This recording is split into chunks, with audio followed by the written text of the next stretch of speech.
Hello guys, welcome to history of future education YouTube channel. आज की इस video में हम बताने वाला हूं आपको हिमाचल बजट 2023-2024 के बारे में। तो आज 17 मार्च 2023 को हिमाचल प्रदेश का बजट हिमाचल प्रदेश के मुख्यमंत्री सुखविंदर सिंह सुक्खू के द्वारा हिमाचल विधानसभा में पेश किया गया।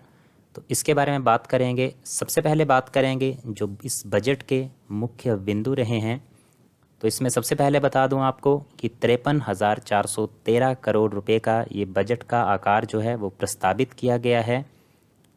दूसरा मुख्य बिंदु रहा है इस बजट का कि हिमाचल प्रदेश को ग्रीन एनर्जी स्टेट के रूप में विकास करना है, उसको विकसित करना है और इसके लिए टारगेट रखा गया है 31 मार्च 2026 तक का। तो 31 मार्च 2026 तक हिमाचल प्रदेश का ग्रीन एनर्जी स्टेट के रूप में विकास करना है। पर्यटन विकास जो है उसको प्राथमिकता दी गई है। वर्ल्ड क्लास टेक्नोलॉजी के माध्यम से जितनी भी हमारी स्वास्थ्य सुविधाएं हैं, स्वास्थ्य सेवाएं हैं, उनका विस्तार करना है। शिक्षा में गुणवत्ता लानी है और सुधार के लिए नई पहल करनी है। सामाजिक का जो सुरक्षा दायरा है, जो सामाजिक सुरक्षा दायरा है उसका विस्तार करना है। कृषि क्षेत्र में, बागवानी में, पशुपालन में और जो मत्स्य क्षेत्र है, जो मछली पालन है, उसमें नए अवसर जो हैं इसमें दिए गए हैं, तलाशे गए हैं। आधारभूत संरचना एवं निजी निवेश जो है उसको यहाँ पे प्रोत्साहन दिया गया है। डिजिटाइजेशन पे भी इसमें जोर दिया गया है। पैरा वर्कर्स, मनरेगा कामगार, छोटे दुकानदार तथा अन्य वर्गों का इसमें कल्याणकारी योजनाएं जो हैं वो चलाई गई हैं, उनको ध्यान में रखकर यहाँ पे बजट में प्रावधान किए गए हैं और अतिरिक्त संसाधन जुटाने के भी इसमें प्रस्ताव दिए गए हैं। तो इसमें विस्तार से देखें अगर तो ग्रीन एनर्जी का जो विस्तार है उसमें हिमाचल प्रदेश का 31 मार्च 2026 तक ग्रीन एनर्जी स्टेट के रूप में विकास करना जो है यहाँ पे निर्धारित किया गया है। वर्ष 2023-2024 में 500 मेगावाट सौर ऊर्जा परियोजनाएं स्थापित करने का लक्ष्य रखा गया है। प्रदेश के युवाओं को उनकी अपनी अथवा लीज पर ली गई जो भूमि है उस पर 250 किलोवाट से 2 मेगावाट तक की जो सौर ऊर्जा परियोजनाएं स्थापित करने के लिए 40% अनुदान दिया जाएगा, यानी कि 40% उसमें आपको सब्सिडी दी जाएगी। जितने भी प्रदेश के युवा हैं वो अपनी या फिर जो लीज पे ली गई उनकी ज़मीन है उस पर अगर वो 250 किलोवाट से 2 मेगावाट तक की सौर ऊर्जा परियोजना स्थापित करते हैं तो उसमें जो है सरकार की तरफ से उनको 40% का सब्सिडी दिया जाएगा। हिमाचल प्रदेश को model state for electric vehicles के रूप में विकसित किया जाना है। तो इसमें निजी व सरकारी क्षेत्र जो हैं दोनों का सहयोग लिया जाएगा और चरणबद्ध तरीके से इलेक्ट्रिक वाहनों को जो है यहाँ पे प्रोत्साहन दिया जाएगा। तो हिमाचल प्रदेश को model state for electric vehicles के रूप में विकसित किया जाएगा। प्रथम चरण में 6 राष्ट्रीय एवं राज्य उच्च मार्गों का इलेक्ट्रिक वाहनों के माध्यम से ग्रीन कॉरिडोर के रूप में विकास किया जाना है।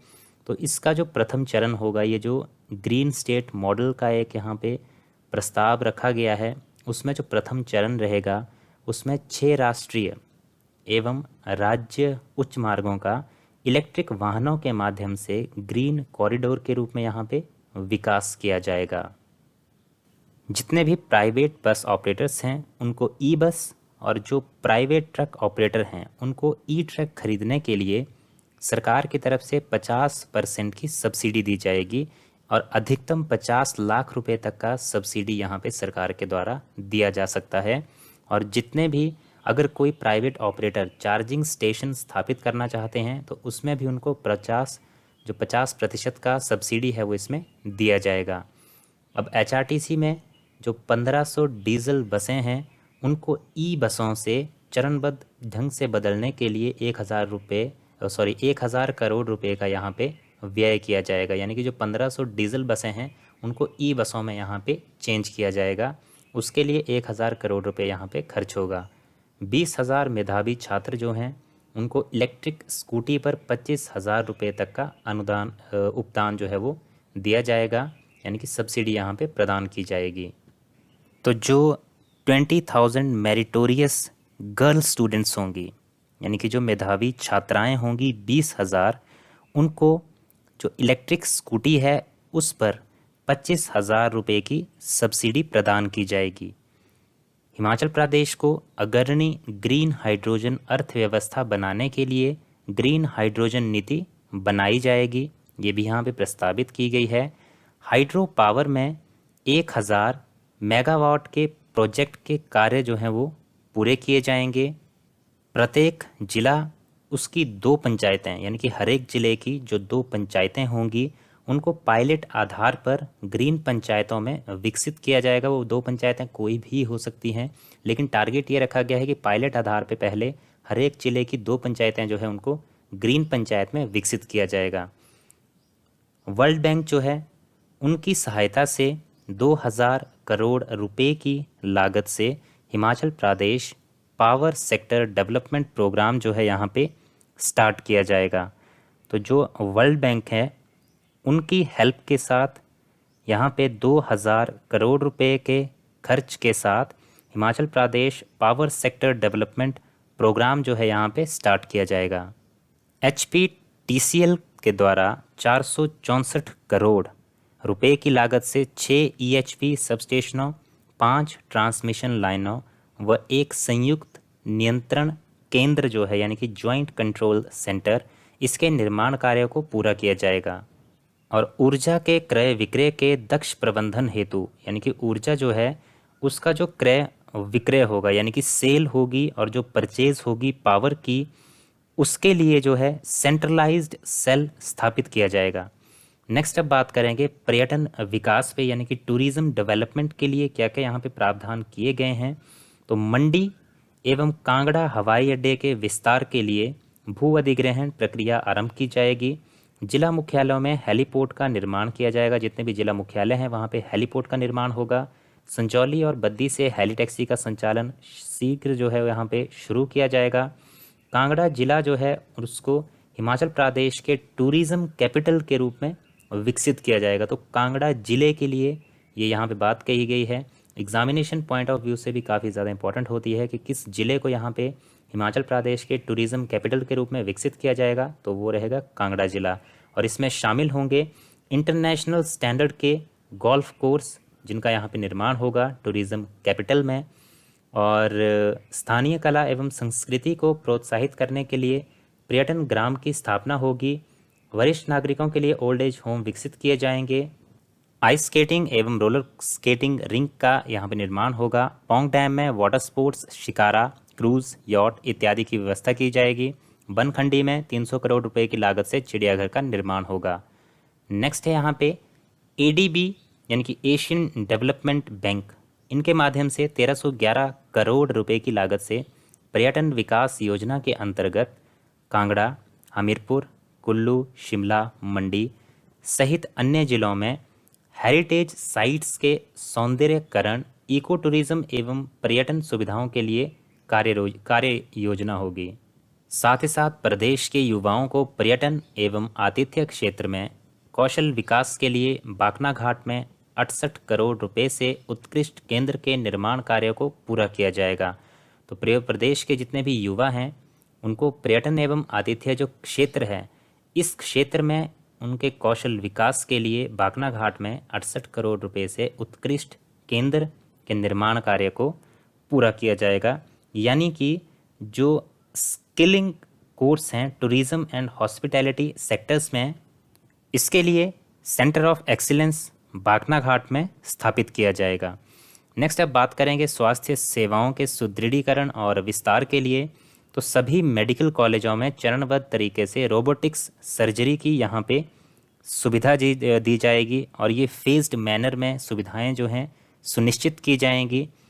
100 करोड़ रुपए की लागत से मेडिकल कॉलेज हमीरपुर, नाहन और चंबा, इन 3 मेडिकल कॉलेज के भवनों के कार्य पूरा करके उनका लोकार्पण किया जाएगा और इसमें नर्सिंग कॉलेज आरंभ किए जाएंगे और इसके लिए 100 करोड़ रुपए की लागत यहाँ पे सुनिश्चित की गई है।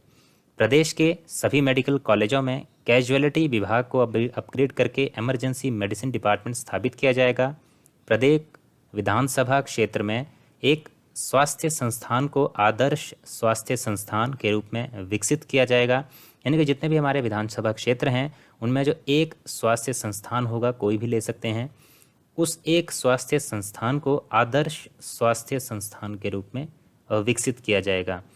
मेडिकल कॉलेज जो हमीरपुर है वहाँ पे 50 करोड़ रुपए की लागत से कैंसर केयर के लिए एक सेंटर ऑफ एक्सीलेंस व न्यूक्लियर मेडिसिन डिपार्टमेंट इसकी जो है वो स्थापना की जाएगी। और ये किसके लिए होगा? कैंसर केयर के लिए।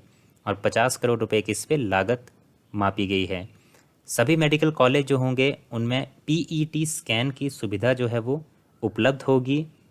और स्वास्थ्य संस्थानों के लिए उचित मूल्य पर अच्छी क्वालिटी की दवाइयाँ, मशीनरी व उपकरण की खरीद व आपूर्ति के लिए Himachal Pradesh medical services corporation की स्थापना होगी।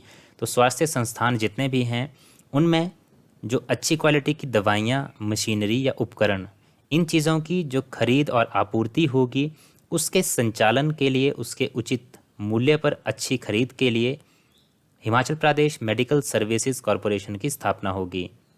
टाइप 1 शुगर से पीड़ित गर्भवती महिलाओं व बच्चों को संक्रमण से बचाने के लिए इंसुलिन पंप उपलब्ध करवाए जाएंगे। अब शिक्षा क्षेत्र की बात करें तो शिक्षा में सुधार एवं आवश्यक अधोसंरचना का विस्तार। तो यहाँ पे क्वालिटेटिव शिक्षा सुधार हेतु कार्य योजना बनाई जाएगी। प्रत्येक विधानसभा क्षेत्र में Rajiv Gandhi government model day boarding school, खेल सुविधाओं, स्विमिंग पूल इत्यादि सहित खोले जाएंगे। प्रदेश के युवाओं के लिए प्रतियोगी परीक्षाओं की तैयारी हेतु आवश्यक पुस्तकों सहित पुस्तकालयों का निर्माण होगा और नेशनल डिजिटल लाइब्रेरी की एक्सेस प्रदान की जाएगी। तो जो प्रदेश के युवा हैं जो भी कॉम्पिटिटिव एग्ज़ाम्स की तैयारी कर रहे हैं उसके रिगार्डिंग जितनी भी आवश्यक वस्तुओं सहित पुस्तकालयों का निर्माण किया जाएगा और नेशनल डिजिटल लाइब्रेरी की एक्सेस जो है वो सभी को प्रदान की जाएगी। प्रदेश के युवाओं के लिए महाविद्यालयों में वर्ष में 2 बार रोज़गार मेले आयोजित होंगे और स्पेशल प्लेसमेंट ड्राइव का आयोजन किया जाएगा। ये सुविधा महाविद्यालयों में दी जाएगी रोज़गार के रिगार्डिंग, शिक्षा में गुणवत्ता सुधारने तथा इंफॉर्मेशन एंड कम्युनिकेशन टेक्नोलॉजी उपयोग करने के लिए। तो एक तो शिक्षा में जो क्वालिटी ऑफ एजुकेशन है उसको सुधारने के लिए और इंफॉर्मेशन एंड कम्युनिकेशन टेक्नोलॉजी उपयोग करने के लिए प्रत्येक सीनियर सेकेंडरी स्कूल में लाइब्रेरी जो है वो स्थापित की जाएगी। साथ ही साथ 10,000 मेरिटोरियस स्टूडेंट्स जो होंगे उनको टैबलेट्स प्रदान किए जाएंगे गवर्नमेंट के द्वारा। 762 स्कूलों में आईसीटी योजना के अंतर्गत digital hardware and software. 17,510 primary regular अध्यापकों के लिए टैबलेट्स दिए जाएंगे और 40,000 बच्चों के लिए डेस्क की व्यवस्था की जाएगी। जहां जिस स्कूल में नीचे बैठा जाता है या फिर अच्छे बेंच नहीं है, बैठने की अच्छी व्यवस्था नहीं है, उसके लिए 40,000 बच्चों के लिए डेस्क की व्यवस्था जो है वो की जाएगी। जितने भी खिलाड़ी स्पोर्ट्स हॉस्टल में रह रहे हैं उनकी डाइट मनी को बढ़ा के 240 रुपये प्रतिदिन किया जाएगा। तकनीकी शिक्षा संस्थानों में वैल्यू एडेड कोर्स जैसे कि robotics, blockchain technology, cyber security, cloud computing, data analytics, artificial intelligence and machine learning, electric vehicle mechanic, maintenance mechanic, solar technician, drone technician, mechatronics and internet of things technician आदि के course दिए जाएंगे। ये सब होगा आपका टेक्निकल शिक्षा संस्थानों में, यानी कि यहाँ पे आपको अलग अलग अब यहाँ पे कोर्सेज प्रोवाइड करवाए जाएंगे। प्रदेश के 11 राजकीय आईटीआईज़ में drone service technician course phased manner में शुरू किए जाएंगे। तो इसकी सुविधा भी अब आईटीआईज़ में प्रोवाइड की जाएगी ड्रोन सर्विस टेक्नीशियन कोर्स की। विश्व बैंक की स्ट्राइब परियोजना, इसमें 12 आईटीआईज़ में सुविधाओं और इंफ्रास्ट्रक्चर को उन्नत किया जाएगा। ये जो आपकी स्ट्राइब परियोजना है विश्व बैंक की, 4 इंजीनियरिंग कॉलेजों और 8 पॉलिटेक्निकों में मेरिट योजना को आगामी 5 वर्षों में लागू किया जाएगा। कौशल विकास निगम द्वारा ड्रोन, इलेक्ट्रिक व्हीकल्स एवं सौर ऊर्जा क्षेत्रों में 500 युवाओं को प्रशिक्षण दिया जाएगा। सामाजिक सुरक्षा दायरे का विस्तार, इसमें क्या बातें कही गई हैं? तो गारंटी को कार्यान्वित करने के लिए 2.31 लाख महिलाओं को 416 करोड़ रुपए प्रतिवर्ष के व्यय से एक 1,500 रुपये प्रतिमाह की दर से मासिक पेंशन दी जाएगी। अनाथ, अर्ध अनाथ और विशेष रूप से विकलांग बच्चों, निराश्रित महिलाओं, बुजुर्ग व्यक्तियों के लिए मुख्यमंत्री सुख आश्रय योजना आरंभ की गई है। इस योजना के अंतर्गत लाभान्वित होने वाले 27 वर्ष की आयु तक के अनाथ बच्चे व्यक्ति चिल्ड्रन ऑफ स्टेट कहलाएंगे तथा इनके लिए सरकार ही माता, सरकार ही पिता का दायित्व जो है यहाँ पे निभाएगी। इस योजना के लिए 101 करोड़ रुपए की राशि से मुख्यमंत्री सुखाश्रय कोष, बच्चों, निराश्रित महिलाओं व बुजुर्ग व्यक्तियों के लिए आश्रय गृहों को अत्याधुनिक सुविधाओं सहित अपग्रेड किया जाना, सुंदरनगर एवं ज्वालामुखी में आदर्श ग्राम सुखाश्रय परिसर का निर्माण, सरकारी गृहों में बेहतर सुविधाएं तथा गुणवत्ता शिक्षा, कैरियर परामर्श आदि सुविधाएं, अनाथ बच्चों को वर्ष में एक बार राज्य के बाहर शैक्षणिक दौरों पर भी ले जाया जाएगा तथा उनको हवाई यात्रा तथा 3 स्टार होटल में रहने की सुविधा भी। 18 से 27 वर्ष की आयु वर्ग के अनाथ व्यक्तियों को शिक्षा, छात्रावास, व्यावसायिक प्रशिक्षण व कौशल विकास का व्यय राज्य सरकार द्वारा वहन होगा। युवाओं को प्रदेश, देश व अंतर्राष्ट्रीय स्तर पर रोजगार अवसर प्रदान करने के लिए मुख्यमंत्री रोजगार संकल्प सेवा योजना चलाई जाएगी। विधवाओं एवं दिव्यांगजनों को पेंशन पाने के लिए आय सीमा जो है यहाँ पे समाप्त कर दी गई है, यानी कि कोई भी आय सीमा इसमें नहीं देखी जाएगी। जो भी विधवा होंगे, दिव्यांगजन होंगे, उनको पेंशन पाने का पूरा अधिकार रहेगा बिना किसी जो आय सीमा के, यानी कि कोई भी इनकम लिमिट यहाँ पे नहीं रहेगी और किसी भी ग्राम सभा अप्रूवल की यहाँ पे ज़रूरत अब नहीं होगी। साथ ही साथ दिव्यांगजन राहत भत्ता योजना के तहत 9,000 नए लाभार्थियों को लाभ मिलेगा। सामाजिक सुरक्षा पेंशन के अंतर्गत 40,000 नए पेंशन मामले, 7,000 विधवाओं तथा एकल नारियों को घर बनाने के लिए नई योजना, यानी कि जो 7,000 विधवा और एकल नारी उनको घर बनाना है तो उसके लिए एक नई योजना आरंभ की जाएगी। मुख्यमंत्री विधवा एवं एकल नारी आवास योजना। गरीब बच्चों को उच्च शिक्षा के लिए मुख्यमंत्री विद्यार्थी प्रोत्साहन योजना के अंतर्गत ऋण के ब्याज पर उपदान दिया गया है, यानी कि यहाँ पे भी सब्सिडी दी जाएगी। जो भी आप यहाँ पे लोन लेंगे, अब लोन किसके लिए लेंगे? एजुकेशन के लिए। तो जितना भी आपका एजुकेशन लोन आप लेते हैं इस स्कीम के अंतर्गत, जो कि है मुख्यमंत्री विद्यार्थी प्रोत्साहन योजना, तो उनको जो है 1% पे ये लोन प्रदान किया जाएगा और बाकी जो है वो उनको सब्सिडी प्रदान, यानी कि सिर्फ 1% उनको पे करना है अपने एजुकेशन लोन के लिए, जो इस योजना के अंतर्गत इस लोन को उठाते हैं। तो ये रहेगा एजुकेशन लोन का प्रावधान इस योजना के अंतर्गत। मुख्यमंत्री सुरक्षित बचपन अभियान आरंभ किया जाएगा। नशा एवं मादक पदार्थ मुक्त हिमाचल अभियान का आरंभ किया जाएगा। मादक पदार्थों की तस्करी को रोकने व अपराधियों को पकड़ने के लिए ठोस कदम उठाए जाएंगे तथा नशे की तस्करी से अर्जित अवैध संपत्ति को जब्त किया जाएगा। अब किसानों, बागवानों, पशुपालकों एवं मत्स्य क्षेत्र में नए अवसर की बात करें, क्लस्टर अप्रोच के आधार पर कृषि के समग्र विकास के लिए एकीकृत हिम उन्नति योजना आरंभ होगी। मुख्यमंत्री खेत संरक्षण योजना के अंतर्गत जालीदार बाड़ पर यहाँ पे सब्सिडी जो है प्रदान की जाएगी। मुख्यमंत्री खेत संरक्षण योजना, तो इसके अंतर्गत जो जालीदार बाड़ अगर कोई लगाता है तो वहाँ पे उनको सब्सिडी जो है वो प्रदान की जाएगी।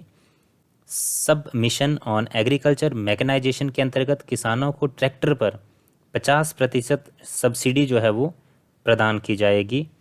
कृषि, पशुपालन, बागवानी, मत्स्य क्षेत्र में स्टार्टअप्स को प्रोत्साहन देने के लिए 2% की दर से ऋण दिया जाएगा, यानी कि स्टार्टअप्स को एनकरेज करने के लिए एग्रीकल्चर में, एनिमल हस्बेंड्री में, हॉर्टिकल्चर एंड फिशरीज़ में जो आपको क्रेडिट दिया जाएगा, जो आपको ऋण दिया जाएगा, जो लोन दिया जाएगा, वो सिर्फ और सिर्फ जो है आपको 2% की दर पे दिया जाएगा, यानी कि इंटरेस्ट आपसे सिर्फ और सिर्फ 2% ही इसमें लिया जाएगा।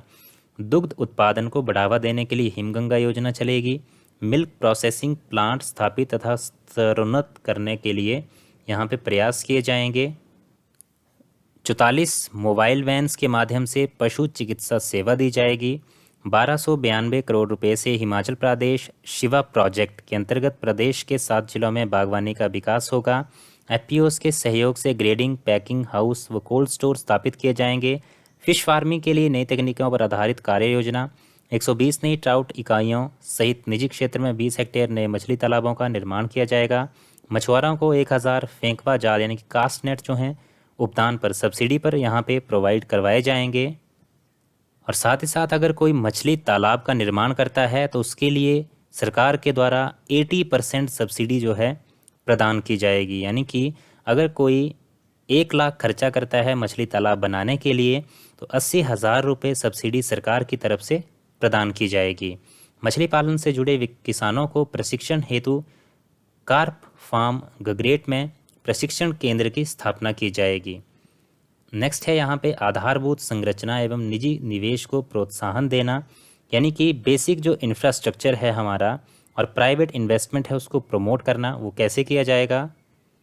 राजीव गांधी स्वरोजगार योजना। तो राजीव गांधी स्वरोजगार योजना के अंतर्गत स्वरोजगार हेतु डेंटल क्लिनिक्स में मशीनरी एवं औजार, मत्स्य इकाइयों, ई टैक्सी तथा 1 मेगावाट तक के सोलर पावर प्रोजेक्ट सम्मिलित।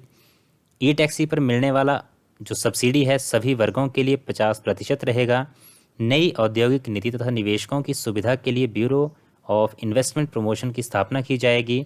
2023-24 में 20,000 करोड़ रुपए के निजी निवेश के साथ 90,000 प्रत्यक्ष व अप्रत्यक्ष रोजगार के अवसर मिलेंगे। एक जिला एक उत्पाद, यानी कि 1 डिस्ट्रिक्ट 1 प्रोडक्ट, तो इसकी यहाँ पे बात करी गई है। एक जिला एक उत्पाद को प्रोत्साहित करने के उद्देश्य से यूनिटी मॉल का निर्माण होगा। प्रदेश में स्वयं सहायता समूहों के उत्पादों की बिक्री के लिए 50 हिम इरा दुकानें स्थापित की जाएंगी। 15 अगस्त 2023 तक शेष बचे 1040 अमृत सरोवरों का निर्माण पूरा किया जाएगा। 500 चिन्हित बस रूटों पर युवाओं को ई वाहन चलाने के लिए परमिट दिया जाएगा। 12 बस अड्डों का निर्माण किया जाएगा। हमीरपुर में 10 करोड़ रुपए की लागत से बस पोर्ट लगाया जाएगा। शहरी क्षेत्र में पार्किंग की समस्या से निजात दिलाने के लिए बड़े पार्किंग स्थलों का पीपीपी मोड में निर्माण किया जाना है। शिमला में पायलट आधार पर मल्टी यूटिलिटी डक्ट का निर्माण तथा विभिन्न यूटिलिटी लाइनों को बिछाने के लिए नीति बनाई जाएगी। प्रधानमंत्री ग्राम सड़क योजना 1 व 2 के अंतर्गत 150 किलोमीटर नई सड़कों का निर्माण, 650 किलोमीटर सड़कों का उन्नयन, 200 किलोमीटर सड़कों पर क्रॉस ड्रेनेज कार्य व 9 पुलों का निर्माण किया जाएगा। प्रधानमंत्री ग्राम सड़क योजना 3 के अंतर्गत 422 करोड़ रुपए की लागत से 440 किलोमीटर लंबी 45 सड़कें स्वीकृत की गई हैं।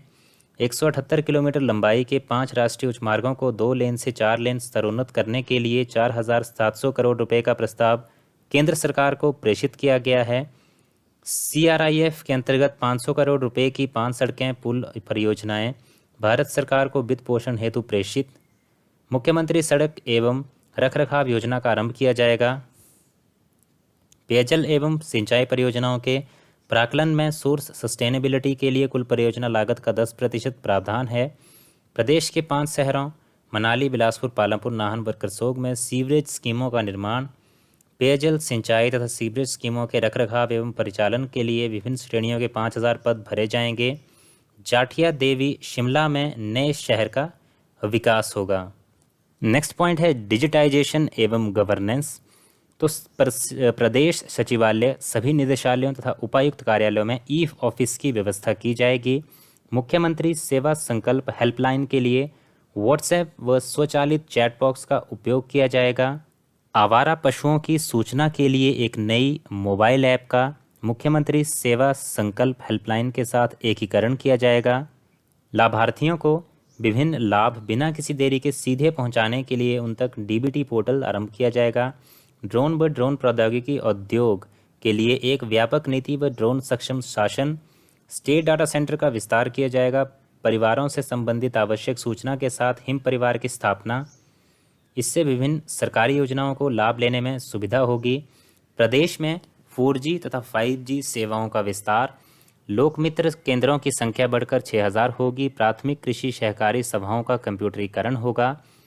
पैरा वर्कर, मनरेगा कामगार, छोटे दुकानदार तथा अन्य वर्गों का कल्याण कैसे होगा? तो बढ़े हुए मानदेय के साथ आंगनबाड़ी कार्यकर्ताओं को अब 9500 रुपये मासिक, मिनी आंगनबाड़ी कार्यकर्ताओं को 6600, आंगनबाड़ी सहायिका 5200, ASHA worker 5200, mid day meal worker 4000, water carrier 4400 रुपये, जल रक्षक 5000 रुपये, जल शक्ति विभाग के मल्टीपर्पज़ वर्कर 4400, पैराफिटर तथा पंप ऑपरेटर को 6000, दिहाड़ीदारों को 25 रुपये बढ़ोतरी के साथ 375 रुपये प्रतिदिन दिहाड़ी, आउटसोर्स कर्मी को अब न्यूनतम 11,250 रुपये, पंचायत चौकीदार को 7,000 रुपये, राजस्व चौकीदार को 5500 रुपये, राजस्व लंबरदार को ₹3700 प्रतिमाह मिलेंगे। इसके साथ सिलाई अध्यापिकाओं के मानदेय में ₹500, एसएमसी अध्यापकों के मानदेय में ₹500, आईटी टीचर्स को ₹2000, एसपीओज को ₹500 प्रतिमाह बढ़ोतरी दी जाएगी। साथ ही साथ डिफरेंट यहाँ पे मानदेय जो है इंक्रीज़ किया गया है, जो कि आप यहाँ पे देख पा रहे होंगे, जिसकी आप जानकारी वेबसाइट पे जाके इनका बजट जो है 2023-24 उसमें विस्तृत जानकारी इसमें ले सकते हैं। साथ ही साथ जो दुकानदार हैं उनके लिए भी परियोजना यहाँ पे शुरू की गई है, मुख्यमंत्री लघु दुकानदार कल्याण योजना। इसके अंतर्गत छोटे दुकानदारों जैसे दर्जी, नाई, चाय वाले, रेडी फड़ी वाले इत्यादि को 50,000 रुपये तक के ऋण पर, यानी कि अगर किसी दुकानदार ने 50,000 रुपये तक का लोन लिया हुआ है, उस पर जो ब्याज लग रहा है उसका 50% जहाँ पे सरकार के द्वारा सब्सिडी दी जाएगी। अन्य बातों की यहाँ पे बात करें, विधायक क्षेत्र विकास निधि योजना की राशि अब प्रति विधानसभा क्षेत्र 2,10,00,000 रुपये होगी। विधायक ऐच्छिक निधि को बढ़ाकर 13 लाख रुपये किया गया। विधायक प्राथमिकता योजनाओं के लिए माननीय विधायकों द्वारा प्राप्त सुझावों के आधार पर नए दिशा निर्देश जारी किए जाएंगे। सीमावर्ती क्षेत्रों में अवैध खनन पर अंकुश लगाने के लिए फ्लाइंग स्क्वाड का गठन किया जाएगा।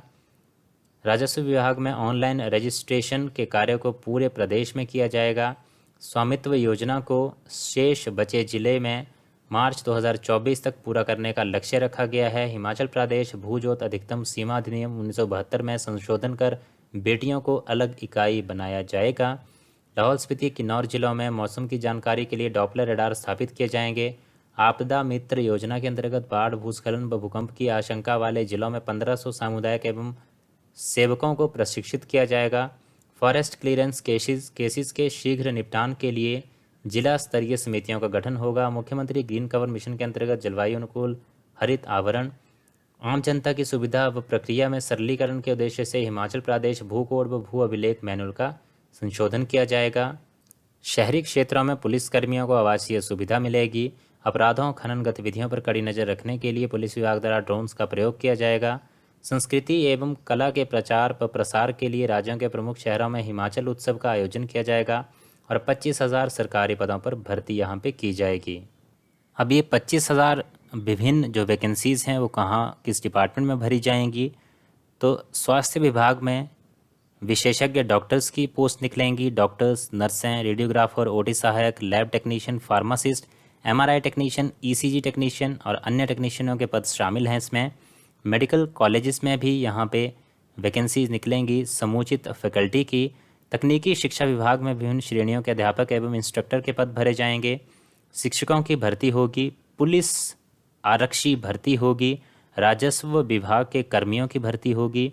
पशुपालन विभाग में भी डॉक्टर व कर्मी की यहाँ भर्ती होगी। शहरी निकायों के लिए स्टाफ, पंचायत सचिव, पंचायतों के लिए तकनीकी सहायक, ग्राम रोजगार सहायक, जल शक्ति विभाग में पैराफिटर, pump operator, multipurpose, multitask, part time workers, बिजली बोर्ड के तकनीकी पद जैसे कि लाइनमैन, जूनियर टीममेट इत्यादि विभिन्न विभागों में लिपिक, जेओआईटी पद शामिल है। इन सभी को भरा जाएगा इस साल में। तो यही थे आज के इस बजट के मुख्य बिंदु। अगर आपको जानकारी अच्छी लगी हो तो वीडियो को लाइक ज़रूर करें, शेयर करें अपने दोस्तों के साथ और इसी तरह की जानकारी आगे भी पाने के लिए चैनल को आज ही सब्सक्राइब कर लें और बेल आइकन भी प्रेस कर दें। Thank you guys for watching this video. मिलते हैं इसी तरह की नेक्स्ट वीडियोज़ में।